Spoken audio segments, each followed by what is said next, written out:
پاکستان کے معصوم tax pairs congratulations, حکومت نے پی آئی اے بیچ دیا ہے۔ لیکن برا لگ رہا ہے نا، آئی نو مجھے بھی برا لگ رہا ہے۔ ایسا لگ رہا ہے جیسے ضمیر بیچ دیا ہو۔ ہمارا پی آئی اے کے ساتھ ایک ٹاکسک سا ریلیشن شپ تھا، سکون بھی نہیں تھا لیکن چھوڑنے کا من بھی نہیں تھا۔ کبھی بیٹلز پی آئی اے میں سفر کرتے تھے، آئی ہوپ آپ کو پتا ہو بیٹلز کون تھے۔ 60s اور 70s میں یہ ایشیا کی کوئین تھی، لیکن بدقسمتی سے پاکستان کی کوئین تھی، تو یہ حال تو ہونا ہی تھا۔ چلیے ذرا حقیقت کا پوسٹ مارٹم کرتے ہیں کہ آخر اس ساری ڈیل کے پیچھے کہانی کیا ہے۔ 23 دسمبر کو لائیو ٹی وی پر بیڈنگ شروع ہوئی اور یقین مانے انڈین ڈراموں والی فیلنگز آ رہی تھی، لیکن سب کچھ آنریبل پرائم منسٹر کی سربراہی میں ہو رہا تھا تاکہ کچھ غلط نہ ہو جائے۔ ان سے زیادہ ٹرسٹ ورتھی اور کون ہے بھلا پاکستان میں؟ بیڈنگ بالکل الیکشن کی بیلٹنگ کی طرح ہوئی، بالکل ایک دم شفاف۔ اب بیڈنگ میں 3 میجر گروپس ہیں جو پی آئی اے کو خریدنا چاہتے تھے۔ ان میں RF حبیب کنٹورشیم، لکی سیمنٹ اور ایئر بلو کی پلیئرز سے۔ ایئر بلو انہوں نے تو سٹارٹ میں ہی کہا کہ ابا نہیں مانیں گے، یہ کہہ کر انہوں نے اپنے ہاتھ کھڑے کر دیے۔ لکی سیمنٹ یہ کافی اچھا لڑے ہیں، 134 ارب کی بیٹ لگائی انہوں نے۔ RF حبیب گروپ انہوں نے 135 ارب پھینکے اور لاسٹ سیکنڈ میں مارچا مار لیا۔ اب ایک سیکنڈ کے لیے اس RF حبیب گروپ کو دیکھتے ہیں۔ RF حبیب پاکستان کے بڑے بزنس گروپس میں سے ایک ہیں، لیکن پی آئی اے والی ڈیل تھوڑی ٹیڑھی ہے۔ یہاں RF حبیب صرف ایک کمپنی نہیں ہے، ایک کنٹورشیم ہے۔ کنٹورشیم جسٹ ایک فینسی لفظ ہے جس کا مطلب ہوتا ہے اتحاد۔ اس میں بہت سی کمپنیز مل کر کوئی چیز خرید رہی ہے۔ تو RF حبیب گروپ میں فاطمہ فرٹیلائزرز، فوجی foundation, city school, AKD group اور لیک سٹی ہولڈنگز مل کے یہ ڈیل کر رہے ہیں۔ اب یہ سارے پلیئرز بھی دودھ کے دھلے نہیں ہیں، سب کے پاسٹ پر بہت سے سوالیہ نشان ہیں، بٹ آج پی آئی اے کا دن ہے تو اسی کی بات کرتے ہیں۔ اب سوال یہ ہے کہ پی آئی اے بیچی کیوں؟ پی آئی اے ایک بہت اچھی ایئر لائن تھی، لیکن پھر پولیٹیشنز نے اپنے بندے میں بھرتی کرنا شروع کر دی، اور یہ کسی ایک اسپیسیفک حکومت کی بات نہیں ہے، سب نے اپنی اپنی پاکٹس بھری ہیں۔ اور پی ٹی آئی کے ایک منسٹر کی ایک سٹیٹمنٹ جو جیلی لائسنس کی تھی، اس نے پی آئی اے کی ریپو کو 4 چاند لگا دی، اور یورپ اور UK نے پی آئی اے پر بین لگا دیا۔ اب پی آئی اے کی حالت یہ ہے کہ صرف 18 ورکنگ ایئر پلینز ہیں، لیکن سٹاف 10,000 سے زیادہ ہے۔ مطلب کہ ایک فلائٹ میں 500 لوگ تو صرف سٹاف کے ہیں، تو ریونیو کہاں سے آئے گا؟ سالانہ 35 سے 50 ارب تک کا نقصان پی آئی اے کو ہو رہا ہے، اور وہ نقصان ہم سب نے بھرنا ہے، ٹیکس پیئرز نے۔ اور یہ ڈیل اتنی سیدھی نہیں ہے کہ اب پی آئی اے بیچ دیا ہے تو ٹیکس پیئرز کو ریلیف ملے گا، نا نا نا نا، ایسی خوش فہمی میں نہیں رہنا ہے، کیونکہ پی آئی اے کے 600 ارب سے زیادہ کا لاس ابھی بھی ہم سب پر ہی ہے۔ آئیں ایک نظر اس پر بھی ڈال لیتے ہیں۔ 2024 میں پی آئی اے بیچنے کی بات ہوئی، لیکن بلو ورڈ سٹی جو ایک ریئل اسٹیٹ شیٹی کمپنی ہے، انہوں نے 10 ارب کی بڈ دی، لیکن وہ لنڈے سے جوتے خریدنے والی بات ہے۔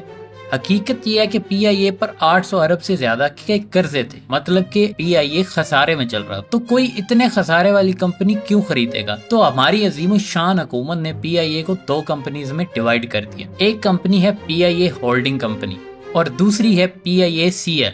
پی آئی اے ہولڈنگ کمپنی میں انہوں نے 600 ارب سے زیادہ کا لون ڈال کر اسے عوام کی جیبوں کے حوالے کر دیا، اور پی آئی اے سی ایل کو ایک کلین نقصان فری کمپنی بنا دیا جس میں سٹاف، ایئر پلینز اور باقی سب اچھی چیزیں تھیں۔ But P I a holding company میں صرف نقصان تھا جو گورنمنٹ نے اپنے پاس رکھ لی، اور اب پی آئی اے سی ایل جو صاف شفاف کمپنی ہے اس کو بیچ دیا۔ اور ویسے یہ سب IMF کی وجہ سے ہو رہا ہے، انہوں نے پریشر ڈالا ہوا تھا کہ 7 ارب کا بیل آؤٹ کرو ورنہ قرضے نہیں ملیں گے، تو یہ ایک مجبوری سی بن گئی تھی۔ خیر وہ ایک الگ ٹاپک ہے، اب ڈیل کی بات کرتے ہیں کیونکہ وہ بہت کنفیوزنگ ہے۔ ڈیل میں گورنمنٹ پی آئی اے سی ایل کو بیچ رہی ہے، مطلب کلین کمپنی جس پہ کوئی ادار نہیں ہے۔ اب حکومت ایکسپیکٹ کر رہی تھی کہ 100 ارب کی ڈیل ہوگی، لیکن بڈنگ میں تھوڑی گرمی آ گئی تو بڈنگ 135 ارب تک چلی گئی۔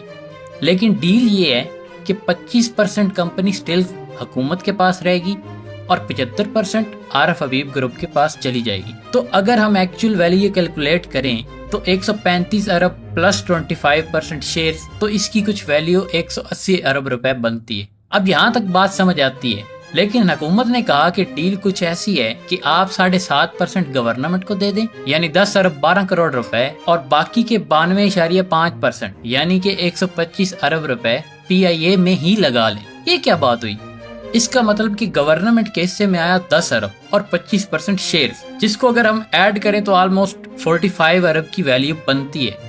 مگر یہ ایسا ہے کہ اپنی مہران آپ نے 10 لاکھ میں بیچی، اور جس کو آپ نے بیچی اس کو آپ کہہ رہے ہیں کہ یار 1 لاکھ مجھے دے دو اور باقی کے 9 لاکھ اس کی موڈیفیکیشن پہ لگا لینا، اچھے سے ووفر لگوا لینا، ریم شم ٹیٹ کروا لینا وغیرہ وغیرہ۔ عجیب سی ڈیل ہے نا، لیکن اس کی ایک اور ریزن ہو سکتی ہے کہ گورنمنٹ نے سوچا کہ اگر ہم سارے پیسے لے لیں گے تو پی آئی اے ڈوب جائے گی، تو ہم پی آئی اے میں انویسٹ کرتے ہیں۔ لیکن عجیب بات یہ ہے کہ اس کے بدلے میں گورنمنٹ کو کیا ملے گا؟ ایسی کوئی بات نہیں ہے کہ حکومت نے 125 ارب کا ادھار دیا ہے کہ اگر کمپنی پروفٹ میں آئی تو آپ اسے واپس کر دینا، ایسا کچھ نہیں سامنے آیا۔ تو سیدھی بات ہے کہ 125 ارب گورنمنٹ نے دان کر دیے کہ ایئر لائن بچ جائے۔ مگر جب آپ اتنے بڑے پلیئرز کو بیچ رہے ہیں تو ان کے پاس تو آلریڈی بہت پیسہ ہے، وہ خود پی آئی اے کو موڈیفائی کر سکتے ہیں، کیونکہ عارف حبیب گروپ میں پاکستان کے سب سے بڑے بزنسز ہیں۔ تو یہ احسان کیوں کیا جا رہا ہے؟ I don't get it. میرے خیال میں پردے کے پیچھے کی باتیں ہیں جو وہ شاید 10 سال بعد ہی کھلیں یا کبھی بھی نہ کھلیں۔ حکومت کے پاس بس ایک ہی امید ہے، اگر پی آئی اے پروفٹ میں گئی تو 25% شیئر سے منافع آئے گا، لیکن اگر ڈوب گئی تو 125 ارب بھی گئے، 25% بھی گیا اور پی آئی اے بھی گئی۔ پھر سمجھ لینا کہ ہم نے واقعی 10 ارب میں پوری ایئر لائن بیچ دی۔ اب امپلائیز کو 1 سال تک سیف رکھا ہے، کوئی ان کو نکال نہیں سکتا ہے۔ اس کے بعد اللہ مالک، نئے مالکان کا پلان ہے 18 سے 62 جہاز کرنے کا اور لنڈن اور یو ایس اے کی فلائٹس کو ری اوپن کرنے کا۔ بھائی یہ ٹیم ہیوی ویٹس کی ہے، فوجی فاؤنڈیشن ہے تو مطلب دھندا اور پاور ہے، سٹی اسکول ساتھ ہیں تو شاید اب ایئر ہوسٹس کی جگہ پرنسپل نظر آئے جو کہے گی کہ نیلز دکھاؤ ورنہ سیٹ نہیں ملے گی۔ بٹ مذاق اپنی جگہ، لیکن ان کا مقصد پی آئی اے کو سرکاری دفتر سے کارپوریٹ مشین بنانا ہے، جو کہ اگر ہم دیکھیں تو ایک اچھی بات ہو سکتی ہے۔ لیکن بات یہ ہے کہ حکومت نے پی آئی اے کو بیچا نہیں ہے، بلکہ ایک امیر ڈاکٹر کے پاس لے کے گئے ہیں کہ بھائی اس کا علاج کرو، ہم سے مزید اس کا خرچہ نہیں اٹھایا جاتا۔ اس سے فائدہ یہ ہوگا کہ جو سالانہ 35 سے 50 ارب کا نقصان ہو رہا ہے وہ نہیں ہوگا، لیکن اس کا نقصان بھی ہے کہ جو پرانا قرضہ ہے جو کہ 600 ارب سے زیادہ ہے وہ اب بھی ہم ٹیکس پیئرز نے ہی دینا ہے، وہ ان کمپنیز کے حصے میں نہیں آیا۔ اور بچی ہمارے پاس امید، شاید اب پی آئی اے کا جہاز وقت پہ اڑے اور راستے میں کسی پہاڑی کو پپی نہ دے کے جائے۔ ابھی ڈیل کمپلیٹ نہیں ہوئی ہے، ابھی یہ صرف ایک بیانہ ہے، پوری کہانی تب سمجھ آئے گی جب ڈیل کمپلیٹ ہو جائے گی۔ اگر آپ کو مزید حقیقت جاننی ہے تو سبسکرائب ٹھوکو اور ویڈیو کو لائک کرتے جانا۔ اور آپ کو اس ڈیل کی کیا سمجھ آئی ہے پلیز کامنٹس میں ضرور شیئر کیجیے گا تاکہ ہمیں پتہ چلے کہ آخر ہو کیا رہا ہے۔ اپنا خیال رکھیے گا، خدا حافظ۔